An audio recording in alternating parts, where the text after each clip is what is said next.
Primera de Pedro, capítulo 5, versículo 10. ¿Lo tienen? Por favor, en voz alta lean conmigo el verso 10. Dice: mas el Dios de toda gracia, que nos llamó a su gloria eterna en Jesucristo, después que hayáis padecido un poco de tiempo, Él mismo os perfeccione, afirme, fortalezca y establezca. Amén. Siéntese, por favor, tenga la bondad.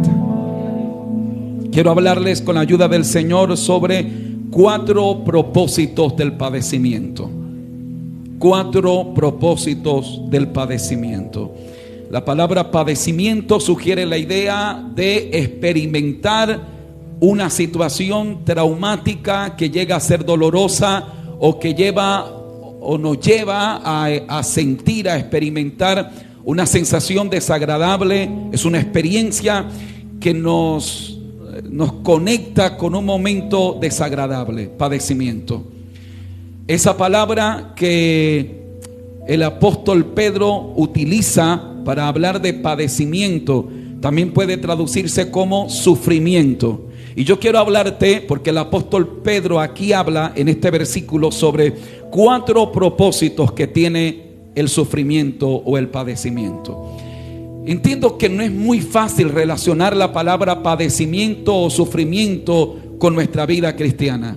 Sería más fácil si yo dijera: hermanos, vengo a decirles 4 razones por las que Dios no le va a permitir el padecimiento. Eso parecería un poco mucho más atractivo, más agradable, y desde la concepción que algunos puedan tener con respecto a la vida cristiana, incluso podría parecer más lógico. Pero quiero mostrarle por la Biblia que el concepto del padecimiento y del sufrimiento en realidad está muy ligado a la vida cristiana, y que pretender desligar la vida cristiana del padecimiento o del sufrimiento simplemente nos llevaría a una especie de evangelio irreal, un evangelio cuya filosofía consistiría en contemplar la grandeza humana, el bien humano, el bien material, pero que se estrellaría con el muro firme y denso de la realidad. No hay ningún cristiano, por más que se autoengañe al pensar que todo está bien, que no habrán problemas, que no hay dificultades, no hay un solo cristiano que tarde que temprano no se estrelle con el muro de la realidad. Cuando tú aterrizas a la realidad, te das cuenta que aunque eres cristiano, se te enferman los hijos, y que de vez en cuando te tocó correr de urgencia a medianoche con un familiar al hospital, y sentarte en la sala de espera de una clínica con el corazón en la mano y pidiéndole a Dios que cuando el médico salga, no salga con una mala noticia. De alguna manera u otra hemos tenido que experimentar la dura realidad de una crisis económica que nos resume a un estado de incertidumbre. Usted se va a la cama el día anterior, pero el día siguiente no tiene ni idea de cómo harás para darle el desayuno a los hijos, o si es que los tengo que enviar al colegio sin desayunar, pues mucho menos con una merienda, o qué va a pasar con el arriendo ya que se venció ayer y lo tengo que pagar y no tengo ni siquiera sé de dónde voy a buscar para pagarlo. En algún momento de nuestra vida tuvimos que chocarnos con la realidad de un jefe que nos llamó a la oficina y nos dijo: lo siento, eres un excelente trabajador, tienes una excelente disciplina, pero se acabó el trabajo para ti, y nos mandan despedidos para la casa. En cualquier momento de nuestra vida tuvimos que chocarnos con el muro de la realidad de la crisis en el matrimonio. La mujer que juramos amar, el hombre que juraste amar y que pensaste que todo sería color de rosa, un día se enfrentan en un determinado tiempo del matrimonio con la realidad que el matrimonio es una realidad que conlleva en sí mismo conflictos, dificultades, a veces situaciones duras que nos hacen que se nos caiga el castillo de perfección que un día nos creamos. ¿Qué hablar de la relación entre hermanos de la iglesia? Donde podríamos pensar que por ser todos cristianos y por todos amar al Señor, pues en el momento que tú entras por esa puerta, aquí todo debería ser color de rosa y que todo aquí debería ser ternura, amor, hasta que al llegar a la iglesia te diste cuenta que el ujier, aunque están entrenados para ser amables y saludar a todos, pero por alguna razón ese día el ujier que te recibió tuvo una mala noche y ni siquiera te determinó, o al saludarte lo hizo con un gesto que te hizo sentir mal. Luego ingresaste y notaste que tu presencia no significó absolutamente nada para nadie. Como si fuera poco, luego el hermano que está a tu lado te ofende o te hace sentir mal. Y entonces nos encontramos con la realidad que aún dentro de la misma comunidad cristiana, en algún momento de nuestra vida vamos a experimentar sufrimiento, vamos a experimentar cualquier circunstancia. La lista yo la podría hacer extendida, es ilimitada. Pero todo para decirte, el sufrimiento y el padecimiento está ligado a la vida cristiana.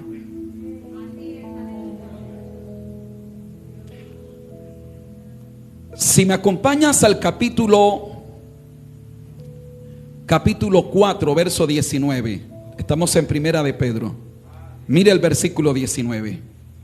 De modo que los que padecen, ¿según qué? Y esto pareciera difícil de razonar, de entender. Padecer según la voluntad de Dios. Porque esto me llevaría a hacer la siguiente pregunta. Es decir, ¿es la voluntad de Dios que yo padezca? O sea, en realidad, Dios en su voluntad tiene organizado mi padecimiento. Pues es lo que está diciendo el apóstol Pedro. Pero el apóstol Pedro va aún más allá. Dice, de modo que los que padecen según la voluntad de Dios, encomienden sus almas al fiel Creador y hagan el bien. Así que lo primero que tengo que decirles es que efectivamente el padecimiento es una realidad en la vida cristiana, pero más que eso, que en determinados momentos es la voluntad de Dios. Debo hacer la claridad porque hay una especie de padecimiento, sufrimiento que es consecuencia de mis errores, es consecuencia de mis actos, es consecuencia de mis malas decisiones. Pero luego hay otra clase de padecimiento, sufrimiento, que es el resultado de la experiencia del trato de Dios con mi vida, de lo que Dios está haciendo con nuestras vidas. Y en ese sentido es la voluntad de Dios. Repito, esto pareciera un poco difícil de asimilar. ¿Cómo así, pastor? ¿Es la voluntad de Dios que yo esté padeciendo? Y la respuesta es un categórico sí. Ahora, espera un momento, porque esa voluntad de Dios no es caprichosa. Es decir, no es que Dios mira a Carlos Andrés y Dios le dice, ¿sabes qué, Carlos? Me provoca hacerte sufrir. No es una voluntad caprichosa. No es que Dios se deleita al vernos sufrir. Vaya conmigo ahora al capítulo 1 de Primera de Pedro, versículo 6. Primera de Pedro, capítulo 1, versículo 6. ¿Lo tiene? Dice, en lo cual vosotros os alegráis. Dice, aunque ahora, por un poco de tiempo, y yo tengo en mi Biblia subrayado lo que viene a continuación, dice, si es necesario, tengáis que ser afligidos en diversas pruebas. El versículo dice, primero, que tendremos que padecer por un poco tiempo. Pero ojo, porque luego dice, si es necesario. Por lo que el padecimiento en la voluntad de Dios no es un capricho de Dios, sino que solo Dios permite el padecimiento en mi vida cuando y únicamente es necesario. Lo que me debe llevar a la conclusión siguiente: si yo estoy padeciendo, si estoy sufriendo en cualquier área de mi vida, es porque Dios considera que es necesario. No es un capricho antojoso de Dios, es que Dios tiene un programa en mi vida y con mi vida. Y para ese programa es necesario que yo pase por lo que estoy pasando, que viva lo que estoy viviendo. Es necesario que yo pueda atravesar por esto que estoy atravesando en este momento. No sé que puedas estar viviendo que te lleve a la conclusión de decir, pastor, estoy sufriendo o estoy padeciendo. Quiero que entiendas que si estás padeciendo o si estás sufriendo en la voluntad de Dios, es porque es necesario. Es necesario. Es necesario.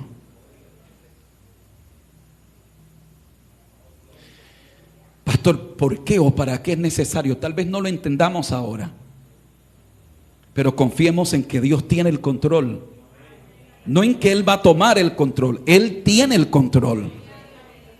Y que si Él considera que es necesario, Él sabe lo que está haciendo.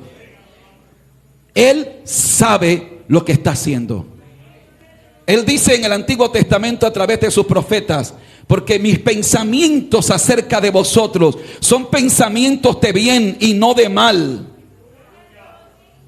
Es decir, el plan que yo tengo contigo no es un plan para dañarte, no es un programa para destruirte, sino que yo tengo un plan contigo y ese plan es para hacerte bien. Es un plan para construirte, no es un plan para dañarte. Vuelvo a insistir, no es que Dios se siente en su trono, te señala y dice: te voy a hacer sufrir para deleitarme viéndote sufrir. No, ese no es Dios. O que de repente Dios se espabiló o Dios se distrajo mirando al otro y Dios te quitó la mirada y no se ha percatado que tú estás sufriendo. Y alguien podrá pensar: ¿será que Dios está tan ocupado que no se da cuenta que me dejó la carga a mí solo? Tampoco ocurre así. Dios tiene todo en su perfecta voluntad. Yo no pretendo irrespetar el dolor ni insultar la inteligencia de nadie. No pretendo pararme aquí como un pastor sabelotodo a decir: estás sufriendo, ríete, que es porque Dios tiene un plan contigo. No, yo entiendo que cada uno de nosotros asimila los procesos de una forma dolorosa. Cuando yo hablo con personas que han perdido seres queridos, le digo primero: no pretendas que porque Él lo superó en 5 meses, tú lo tienes que superar en menos. Porque cada quien tiene la forma de cómo asimila el dolor, de cómo procesa las circunstancias difíciles. Así que yo no pretendo insultar a su inteligencia, yo no pretendo menospreciar su dolor o pretender que su proceso es una bobada que usted hace muy mal con preocuparse. No, lo que pretendo es decirte: Dios tiene el control de tu vida. Y aunque tú no entiendas lo que está pasando, y aunque tu padecimiento y tu crisis te parezca que se sale de toda lógica, de todo control, no es así. Dios tiene el control total de tu vida. Y si tenemos que padecer, es porque hay una razón de Dios, hay un propósito de Dios. Y yo te voy a hablar de 4 propósitos de tu padecimiento, de tu sufrimiento. Pero quiero... entonces, para liberar el concepto de cualquier suspicacia o mala interpretación, que entendamos primero que hay sufrimiento que es la voluntad de Dios, pero que no es una voluntad caprichosa, sino que Dios nos introduce a etapas difíciles, a tiempos y periodos en los que experimentamos situaciones que logran llevarnos a experimentar dolor, frustración, temor, etcétera, pero que solo ocurre si es necesario. Dijo el apóstol: si es necesario, tengáis que ser afligidos en diversas pruebas. Dios no tiene un molde para meternos en prueba. Es decir, Dios puede tratar conmigo de una manera y tal vez la forma como yo soy afligido es a través de la economía. Pero hay otro hermano que dice: a mí me resbala la economía, yo no tengo ningún problema con eso, pero a él en cambio lo aflige la salud física. Gente que dice: yo puedo no tener dinero, pero si tengo salud yo soy feliz. Hay otros que no los aflige ni el dinero ni la salud, pero sí los hijos. O sea, ver a los hijos enfermos o en crisis, a eso los mata a ellos. Es su dolor, es su aflicción. Así que cada quien, el apóstol dice, en diversas pruebas, porque cada quien tiene una forma como Dios trata con él. Y cada quien tiene una área en su vida en la que experimenta la aflicción, en la que entiende el sufrimiento. No necesariamente es igual a la del otro. Por eso es un error cuando yo me comparo con mi hermano. Cuando me comparo para sentir que a mí me tocó la peor parte y él es bienaventurado, o cuando me comparo para menospreciar el dolor de él porque considero que la prueba mía es peor y mira yo cómo estoy firme. Entonces tu prueba es en cambio tu prueba es una prueba sencilla y mira cómo te desmoronas. No, porque cada quien reacciona diferente a la prueba, y el área en que me trata Dios a mí no es necesariamente igual como trata Dios tu vida o como trata la vida del otro. Así que la prueba y el sufrimiento es único en cada persona.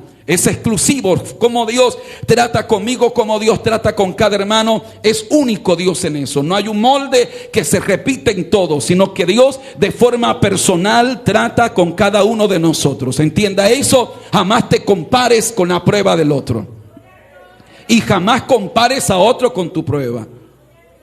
No te sientas que a ti Dios te ama menos porque crees que tu prueba es más grande, pero jamás menosprecies a otro porque consideras que la prueba tuya es más difícil, y sin embargo tú estás aquí firme y él está desanimado con la pruebita que tiene. Porque cada quien tiene una experiencia personal de Dios. Levante su mano, dele gloria, dele honra, dele alabanza y dele adoración al Dios que vive. Acompáñeme ahora a 1 de Corintios capítulo 10 verso 13, por favor. 1 de Corintios capítulo 10 verso 13. El verso 13 dice: no os ha sobrevenido ninguna tentación. Aquí también tentación puede ser prueba o algo que se sufre, que nos lleva a padecer. Dice que no sea humana, pero fiel es ¿quién? Fiel es Dios, que no nos dejará ser tentados más de lo que podáis resistir, sino que dará también juntamente con la tentación la salida. Y me llama la atención esto: para que podáis soportar. Porque Dios sabe que yo tengo un límite. Dios sabe que tengo un límite. Y como la prueba o el sufrimiento en la voluntad de Dios no es para destruirme, Dios tiene el control de mi prueba. De manera que Dios deja recursos en medio de mi prueba. Primero, Dios no me dejará ser tentado más allá. Dios no me pondrá una carga que yo no pueda llevar. La prueba que yo tengo es humana. Jamás tendré una prueba sobrehumana. No, siempre será humana. Es decir, está dentro de mi capacidad humana para resistir. Cuarto, Dios con la prueba, con toda prueba, Dios dará la salida. Hermano, cada problema es un paquete. Todo problema viene con la salida. Lo que pasa es que nos enfocamos en el problema, pero dice, fiel es Dios. O sea, no se trata de lo que el pastor Carlos dice. Es que el apóstol, el Espíritu sella esta palabra diciendo, fiel es Dios, que dará con la prueba juntamente la salida. Toda prueba tiene una salida. Tú no la ves ahora, porque casi siempre la salida está de la parte de atrás. Y para ver la salida tienes que entrar a la prueba. Y el problema es que hay mucha gente dándole vuelta al tema de la prueba y no la aceptan y no entran. Atrévete y verás la salida. Mira, atrévete, acepta el proceso y una vez que entre verás la salida de inmediato. Alabado sea Dios para siempre. Fiel es Dios, dice el verso, fiel es Dios, que dará con la prueba juntamente la salida. Ya hay una salida para ti. No, usted no me escuchó, no me entendió, no sé qué le pasó. Ya hay una salida para ti. Tienes una salida garantizada. No sé qué clase de prueba tengas. No sé cuál sea tu padecimiento o tu sufrimiento, pero tienes una salida. No te la garantiza el presidente, el político, el pastor Carlos. Dios te la garantiza. Dios dice, soy fiel. Yo soy fiel. No importa que tú seas infiel, yo soy fiel. No importa que tú hayas renegado y te hayas puesto contra mí, yo sigo siendo fiel. No importa que tú te has levantado y no sé qué hayas hecho, Dios dice, yo soy fiel. Tú eres infiel, pero yo permanezco fiel. Tú cambias, pero yo no cambio, dice Dios. Tú hoy me dices que me amas y mañana te quieres ir para el mundo, pero yo te mantengo amando, permanezco aquí para ayudarte. Yo soy fiel, y por cuanto soy fiel, tu prueba tiene una salida. ¿Cuántos alaban la gloria del Señor? Ahora, ¿para qué todo esto? Dice, para que podáis soportar, porque de otra forma yo no podría soportar. De otra manera yo no sería capaz. Pero ¿qué garantiza que yo pueda soportar esto que he leído aquí? Para que pueda soportar. Y soportar allí no solo significa resignarse, no, significa permanecer firme hasta pasar la prueba. Significa que no solo entro en el proceso de quebranto, de aflicción, de dolor, de sufrimiento, sino que voy a pasarlo y voy a terminar no reventado, no voy a terminar destruido, no voy a terminar siendo un ateo, no voy a terminar dudando de Dios, voy a terminar fuerte, firme. ¿Por qué? Porque ese padecimiento tiene 4 propósitos, según el apóstol Pedro. Vamos allá, ahora sí. ¿Cuántos alaban la gloria del Señor? Primera de Pedro 5:10. Mas el Dios de toda gracia. Cuando los que vienen los jueves, que felicito a los que vienen los jueves, y estamos estudiando la carta a los romanos, hemos explicado todos estos conceptos de la gracia, de la redención. Así que lo lamento por los que no tengo tiempo para detenerme en esto, voy al grano, pero le animo, los que no vienen entre semana, que es nuestro culto de estudio bíblico, de doctrina, le animo a que venga. Estos conceptos ya los hemos estudiado. Las doctrinas de la gracia, según la carta a los romanos nos la va presentando. Dice, mas el Dios de toda gracia, que nos llamó a su gloria eterna en Jesucristo, después que hayáis padecido un poco de tiempo. ¿Qué va a pasar? Después de ese padecimiento por un poco de tiempo, ¿qué va a pasar? Él mismo, primero, os perfeccione. Segundo, afirme. Tercero, fortalezca. Y cuarto, establezca. 4 propósitos de tu aflicción. 4 propósitos de tu padecimiento.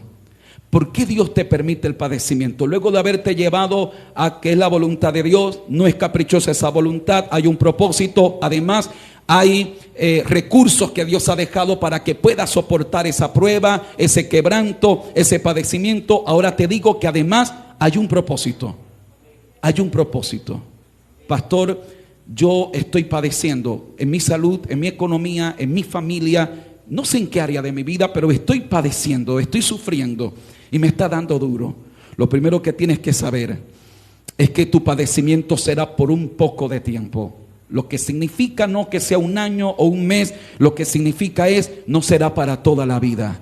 Ya viene la respuesta, ya viene la victoria, ya viene Dios a obrar. Dios se va a glorificar. Él no te dejará en la cisterna toda la vida. Él no te dejará metido en el horno de fuego. Él no te dejará metido en el foso de los leones. Él va a obrar. Ya viene la salida, ya viene la salida. Hay una salida con tu prueba. Y en ese sentido dice Pedro, por un poco de tiempo, Él mismo, ese mismo Dios, lo primero que hará será perfeccionar. Del verbo griego catartizo, y significa, la Reina Valera lo traduce como perfeccionar, pero también significa restaurar. Significa eso también, restaurar. ¿Cuántos alaban la gloria del Señor? Significa reparar.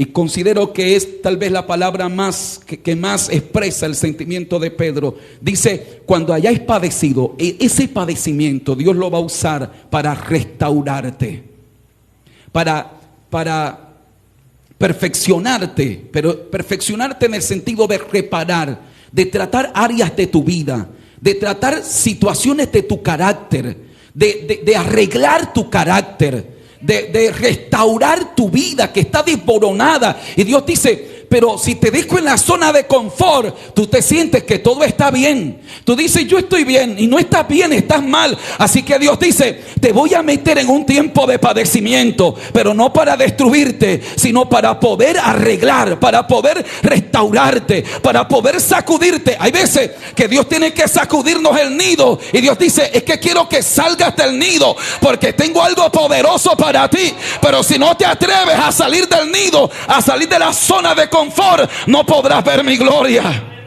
Así que el apóstol Pedro dice, mire, el padecimiento es para Dios perfeccionarte. Es para Dios arreglar, ajustar asuntos de tu vida que de otra manera no podrían ser ajustados, que de otra manera Dios no podría bregar con esas áreas de mi vida. ¿Recuerdan a Elías? Una cosa es el Elías que está en el monte Oré cuando el fuego cae. Ahí uno dice, esto es para la gloria de Dios, pero como que el pecho se siente inflado. Pero recuerden al Elías del capítulo 19, el del capítulo 18, es el Elías en el monte Carmelo y el fuego de Dios cayendo. Pero en el versículo 19, ese mismo profeta está en el desierto. Y ahí en el desierto dice, basta ya Jehová, quítame la vida. Y dice algo que yo, hermano, estoy seguro que le arrancó una sonrisa a Dios. Cuando Elías dijo, yo no soy mejor que mis padres. Ahora, ¿se imagina usted a Elías? Capítulo 18, Monte Carmelo, el fuego cayó, aniquiló a los profetas de Baal. ¿Se imagina usted a Elías en ese momento diciendo, Dios, yo no soy mejor que mis padres?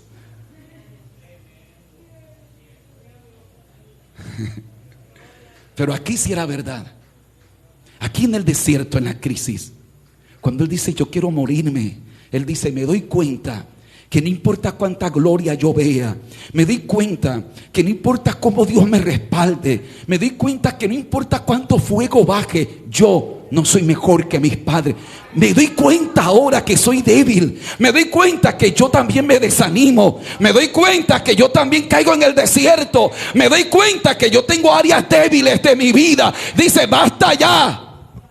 Pero ahí estaba Dios diciéndole, no, es que yo no te desecho porque te equivoques. Es que ya yo sabía que tú te ibas a equivocar. Es que soy yo, Elías, el que estoy tratando contigo. Soy yo el que te estoy permitiendo el padecimiento para ajustar tu carácter, porque te voy a llevar al cielo. Pero necesito arreglar áreas de tu vida primero. Necesito aterrizarte. Alabado sea Dios.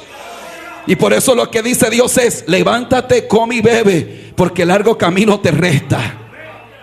O sea, el padecimiento no es para destruirte. La aflicción no es para destruirte. El sufrimiento no es para Dios sacarte del camino. Todo lo contrario, es porque lo que viene ahora es mayor. Es porque lo que viene ahora es mejor. Y Dios dice, pero necesito restaurarte. Necesito que entres al monte ahora, a la cueva, y ahí voy a tratar contigo. Allá lo estaba esperando Dios. Levanta tus manos y dale gloria al Señor. Levanta tus manos y dale gloria a Dios. Dios me permite el padecimiento para perfeccionarme, para restaurarme. Pero esa palabra que utilizó el apóstol, que nuestra Reina Valera traduce como perfeccionar, la idea que traduce en el original se desprende de el hecho de las barcas o las naves, los barcos que eran reparadas cuando sobrevivían o pasaban por una guerra y eran golpeadas, bombardeadas, y esas naves quedaban bien malogradas y entonces se reparaban. O cuando sobrevivían a un huracán, a una tempestad, y que esa tempestad agarraba a ese barco, a esa nave, y la malograba, y entonces se restauraba. Ese es el concepto, la idea que traduce la palabra es esa. Es un barco que es reparado después de una guerra. Es un barco que es reparado después de sobrevivir a una tormenta. Oh, gloria a Dios. A alguien Dios le está diciendo, yo te permití la guerra y sé que te han herido y sé que te han malogrado, pero te voy a reparar, te voy a restaurar, te voy a hacer mejor. Yo sé que tú acabas de sobrevivir a una guerra, acabas de sobrevivir a una tempestad, acabas de sobrevivir, aleluya, a un huracán, y sé que te malogró, pero te voy a restaurar, te voy a reparar. No te voy a dejar tirado llevado a alta mar, te voy a Abashayama. Aquí hay barcos que volverán a la guerra, aquí hay naves que volverán a alta mar, que Dios los va a reparar. Siento la unción de Dios aquí. Si usted la siente, alabe a Dios. Alaba la gloria de Dios en esta hora. Dios dice, te voy a reparar. Por eso te estoy permitiendo el padecimiento. Es para restaurarte, es para renovarte, es para renovar tu vida. Alabado sea Dios. Las naves, aleluya, eran usadas para el combate. Y los enemigos decían, vamos a hundir esta nave, porque si hundimos esta nave se acaba la tripulación. Así que el objetivo es la nave. Vamos a hundir la nave. Dispárenle a la nave. Golpeen la nave. Vamos a hundirla aquí en alta mar. Pero la nave sobrevivió. Por alguna razón la nave volvió a la costa, volvió a la orilla, y allá está el que la repara, porque la nave volverá a la guerra. Que hay gente que el diablo dijo, apúntenle a él, apúntenle a él, apúntenle a ella. El diablo dijo, atáquenle con todo, porque si hundimos esa nave, hundimos un ministerio. Si hundimos esa nave, hundimos una iglesia. Si hundimos ese hombre, vamos a echar a perder el matrimonio. Hundimos una familia. Apúntele a esa mujer, apúntele, dice el diablo, porque si la hundimos a ella, hundimos la familia. Pero por alguna razón sobreviviste. Por alguna razón pasaste la batalla. Por alguna razón el viento te trajo a alta mar, te trajo a la orilla, donde te espera Dios, que te dice, es que yo te permití esto para repararte, para restaurarte, para renovarte. Alguien que aplauda la gloria de Dios.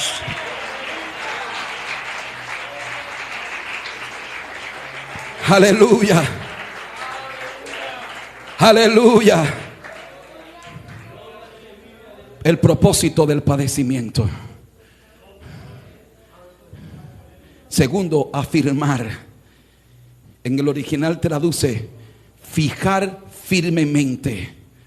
Y es como fijar en una posición, o fijar la posición. Es decir, el padecimiento no solamente me restaura, Dios lo usa para restaurarme, sino además para darme firmeza, para fijar a alguien firmemente.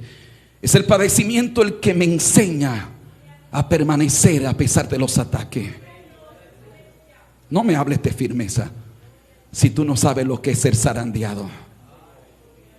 No me hables de que tú estás firme si no has bajado al desierto y has sobrevivido al desierto.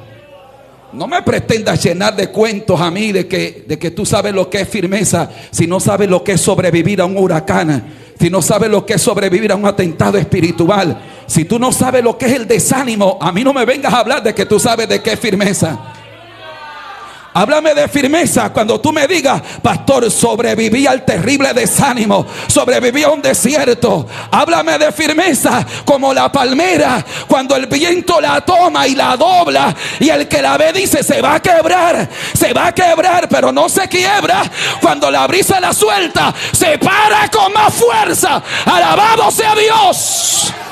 Háblame de firmeza cuando tú sepas lo que es que estás bajo ataque, que te zarandearon, que todo el mundo te da por muerto y de repente resucita, que todo el mundo dice, ese matrimonio no se levanta, esa mujer no se levanta, ese hombre no se levanta, ese predicador no se levanta, ese músico no se levanta, ese adorador no se levanta. Y cuando todo el mundo pensó es que ya colgó el arpa, de repente te ven agarrando el arpa y limpiándola. Háblame de firmeza cuando seas zarandeado. Oh, alabado sea Dios.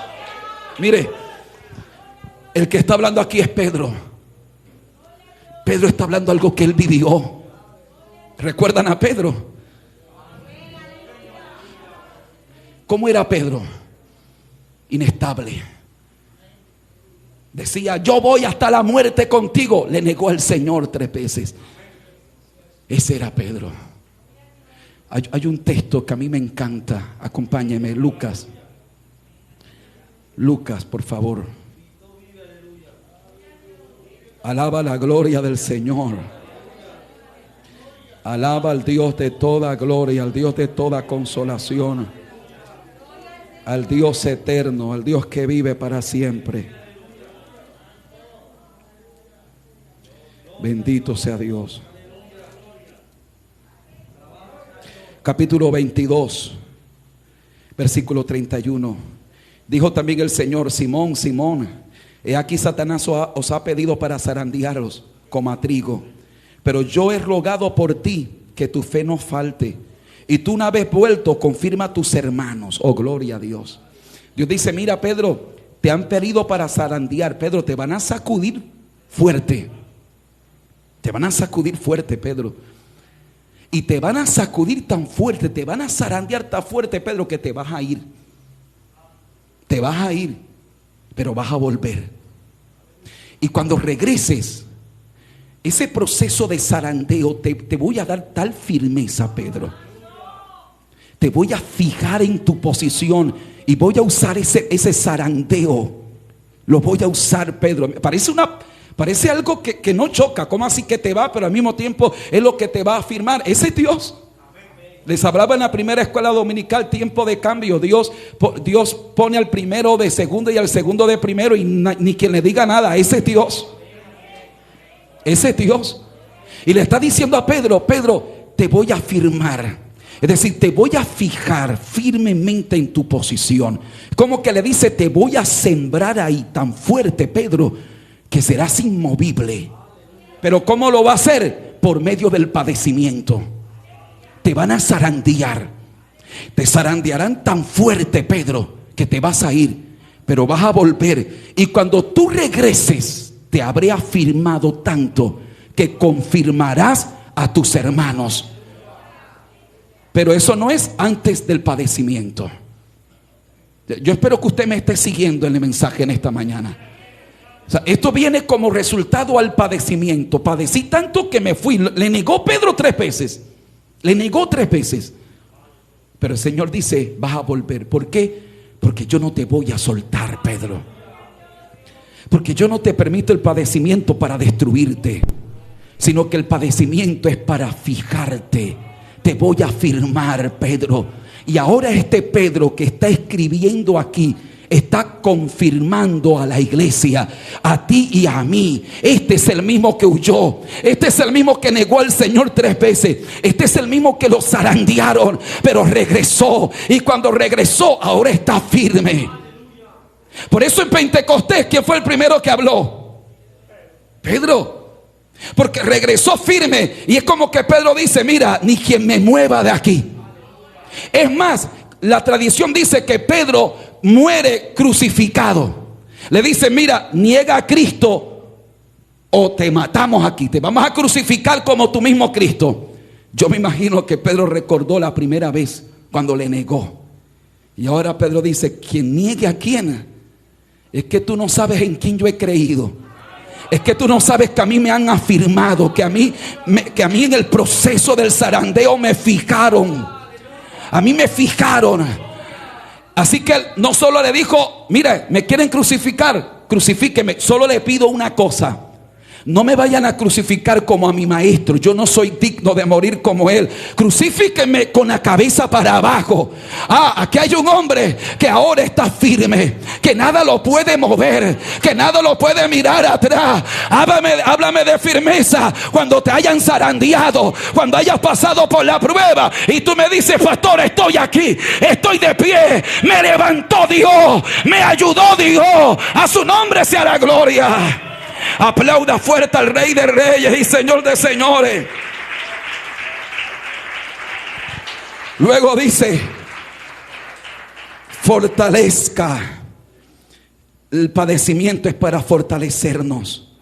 Y el fortalecernos, esa fortaleza es lo que nos lleva a obtener una firmeza en el propósito.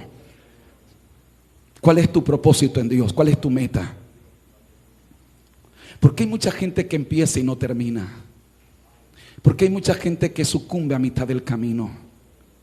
Porque hay mucha gente que empieza con energía y empiezan diciendo: yo voy a llegar, yo voy a llegar. Cantan el himno: yo llegaré, yo llegaré. Y lo dicen de corazón. Pero la realidad es que a mitad de camino el impulso no les basta.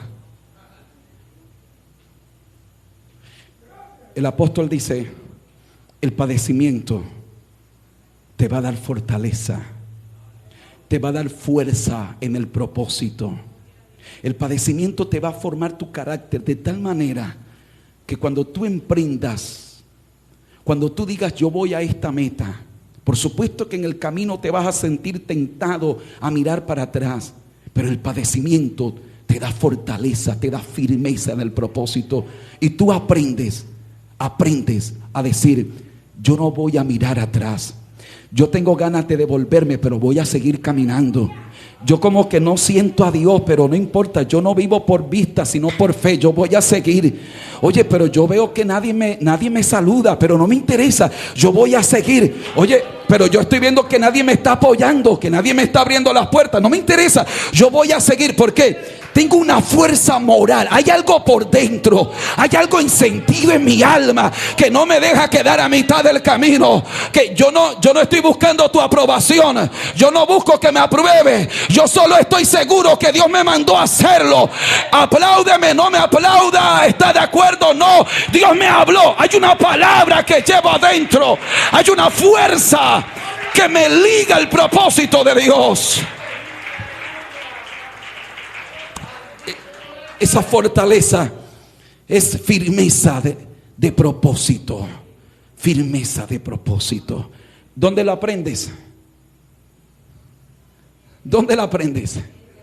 En el quebranto, en la aflicción, en la prueba, en el sufrimiento.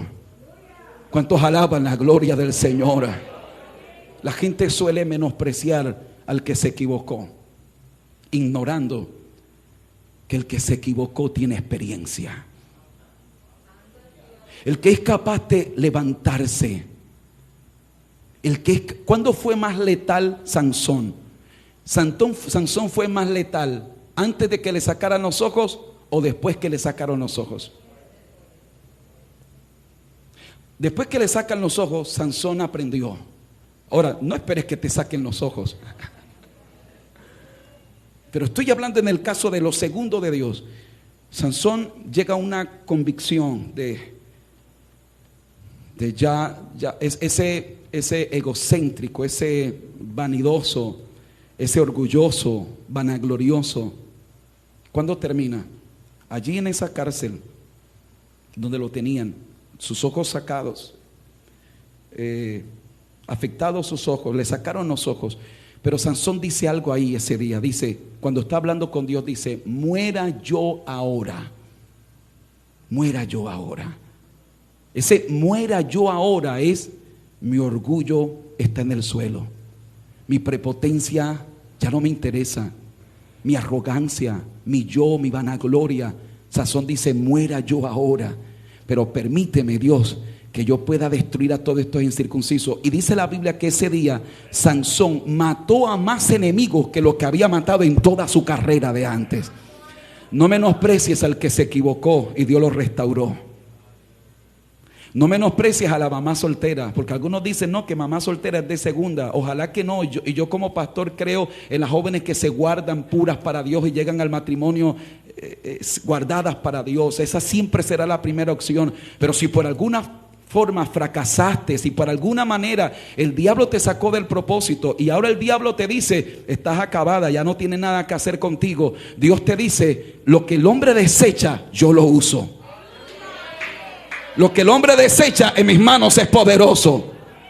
¿Cuántos alaban la gloria del Señor en esta preciosa hora? Así que esa fortaleza, esa fuerza se obtiene ¿dónde? En el quebranto. Y por último dice, y os establezca. Y eso habla de dar fundamento. Es decir, de Dios establecer a alguien en un lugar para que sea fundamento. Le dice Dios a Jeremías, si te conviertes yo te voy a restaurar. Te voy a restaurar. Y delante de mí estarás. Y si entre sacares lo precioso de lo vil, serás como mi boca. Pero que ellos se conviertan a ti y tú no te vayas a convertir a ellos. Si haces eso, te pondré en este pueblo como un muro fortificado de bronce. Pelearán contra ti, pero no te vencerán, porque yo estoy contigo para ayudarte y para guardarte, dice Jehová de los ejércitos. Colócate de pies, por favor, en esta hora.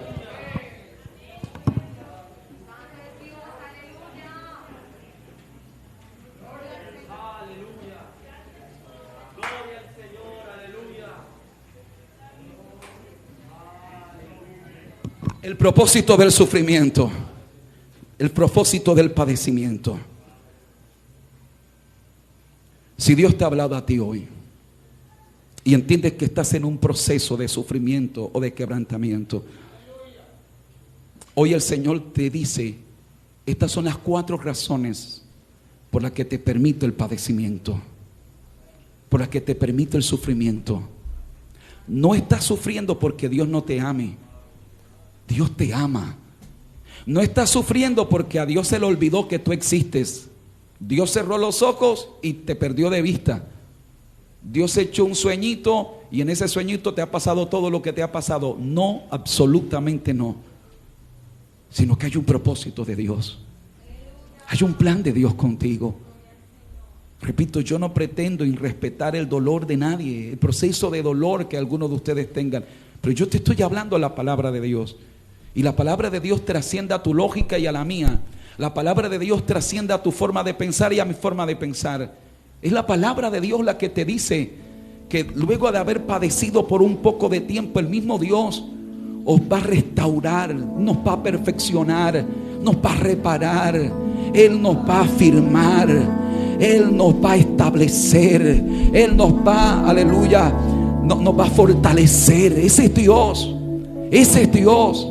Óyeme, que tú no estás solo, que tú no estás sola, que hay un propósito de Dios en tu padecimiento, que hay un propósito de Dios en tu crisis, que hay un propósito de Dios en tu realidad.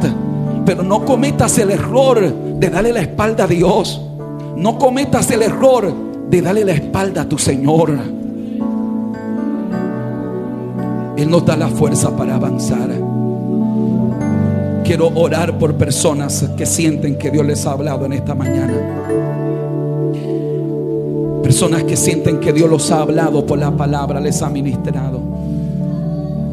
Que dicen, sé que Dios me habló. Y sé que estoy padeciendo, es verdad. Pero ahora entiendo que hay un propósito de Dios en mi padecimiento. Que hay un propósito de Dios en mi prueba. Que hay un propósito de Dios en mi adversidad. Que hay un propósito de Dios en mi batalla, en mi crisis. Hay un propósito de Dios, hay un propósito de Dios.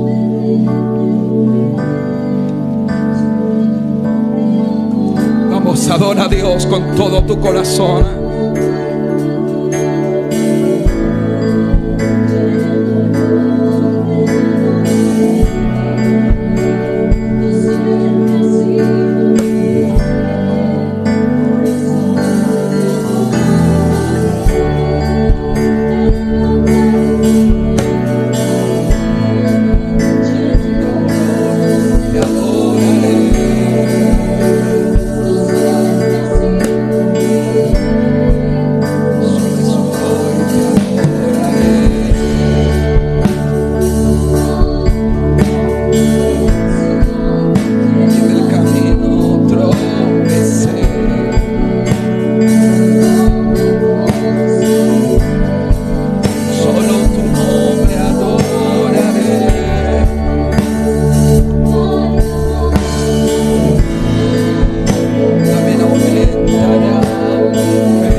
Díselo, adórale, adórale. Estoy en la prueba, pero le adoro.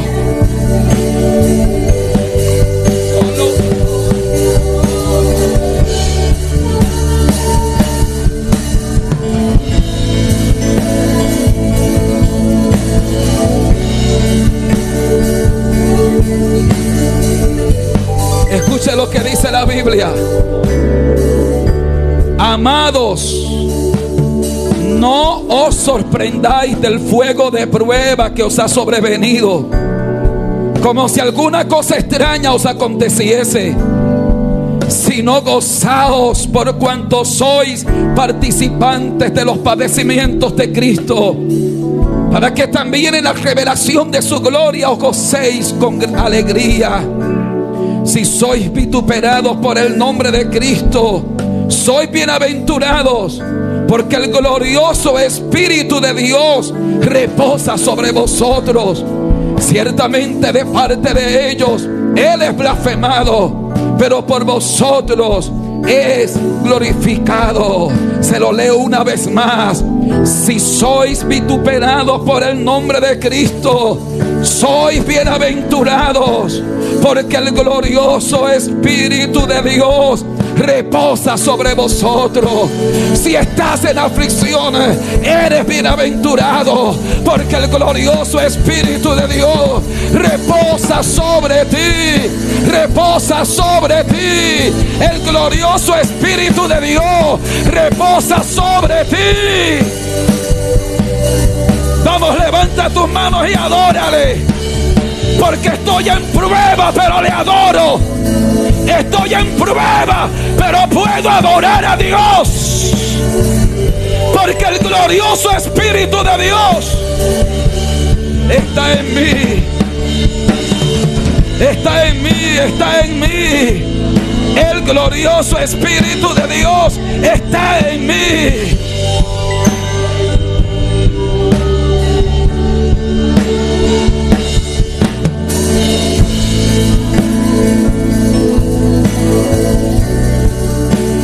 Quiero que levante las manos. Vamos a pedirle al Señor fuerzas nuevas, porque este es el objeto de este mensaje. El propósito por el cual el Espíritu de Dios nos habla es para darnos fuerzas nuevas. Es para seguir avanzando en medio de la prueba, en medio del dolor, en medio de la crisis. Es el Señor que te dice: yo te estoy reparando. Sé que has estado en combate, has estado bajo ataque, pero yo te he guardado, yo te he guardado. Yo te voy a restaurar, porque vas a volver a servirle a Dios. Vas a volver a la batalla. Shakatarabashanda, Riabashayama, Riakatandariama. ¡Wow! ¡Poder de Dios! ¡Poder de Dios en esta hora! Vamos, levanta las manos y alaba a Dios. Levanta las manos y adora a Dios. Levanta las manos y adora a Dios. Fuerzas nuevas de Dios. Fuerzas nuevas, fuerzas nuevas. Fuerzas nuevas, fuerzas nuevas. El diablo quiere hundir tu nave, pero hay un plan de Dios. Hay un propósito de Dios. Hay algo que Dios quiere hacer.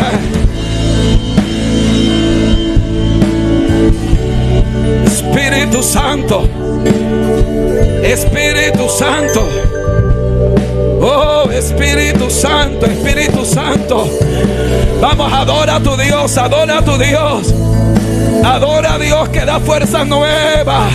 Adora al Espíritu Santo que da fuerzas nuevas. Adora al Espíritu de Dios que te ha traído para decirte: yo estoy tratando contigo en tu padecimiento.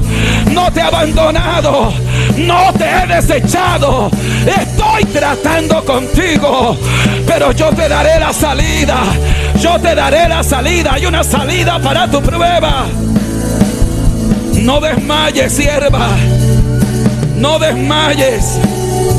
No desfallezca tu fe.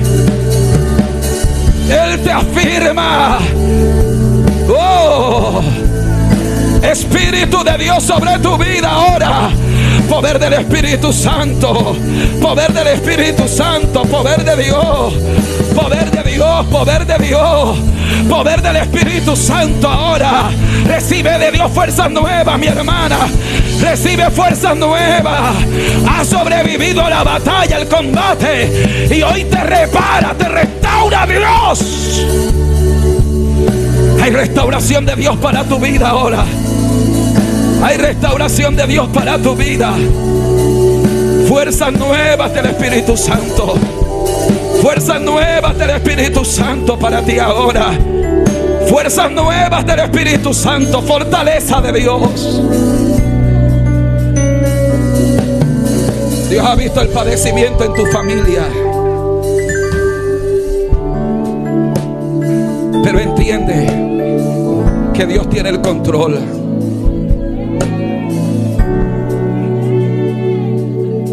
Que no ocurrirá algo que no sea necesario. Y Dios va a tratar con tu familia como Él tenga que tratar. Y tú descansa en Dios y confía en Él. Y en esta hora recibe fuerzas nuevas del Espíritu. Recibe fuerzas nuevas de Dios. Recibe fuerzas nuevas de Dios. Recibe fuerzas nuevas. Oh, Espíritu Santo, Espíritu Santo, Espíritu de Dios, Espíritu de Dios. Recibe fuerzas nuevas. Recibe fuerzas nuevas del Espíritu ahora. Recibe poder de Dios, poder de Dios, poder de Dios. En tu quebranto verás la gloria de Dios allí. Ricandala Masaya, Riabasanda, Warria Katara Basayama. Anda que amandaría Sheharaya. Poder de Dios ahora. Poder del Espíritu Santo. Poder del Espíritu Santo. Poder de Dios. El padecimiento no es para destruirte, hija. El padecimiento es para Dios restaurar, para Dios perfeccionarte, para Dios tratar con áreas de tu vida que de otra manera no serían tratadas. Oh, poder de Dios, poder de Dios, poder de Dios, poder del Espíritu Santo.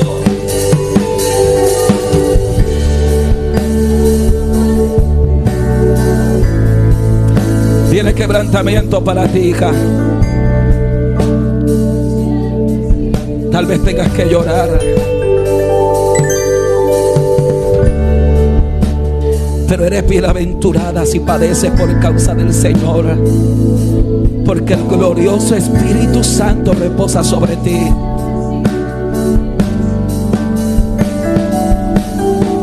Hoy recuerda esta palabra. Jamás habrá un padecimiento a menos que sea necesario. Y si Dios te permite algo que te cause dolor, entiende que es necesario, pero que obedece a un propósito glorioso. Y que lo que hoy te hace llorar es el precio de la gloria de mañana. Ibra Shanda Kiyama, Riba Shanda la llama. Vamos, levanta tus manos y adora al Espíritu. Adora al Espíritu de Dios. Adora al Espíritu Santo. Adórale, adórale. Te has preguntado, pero ¿cuánto más? ¿Cuánto más? ¿Cuánto más? Oh, pero no ha ocurrido nada que no sea necesario. Ibracaya mandaría basá. Riabasaya va. Ibracandaría va. Jamás ha quitado la mirada de ti. Jamás ha quitado la mirada de ti el Señor.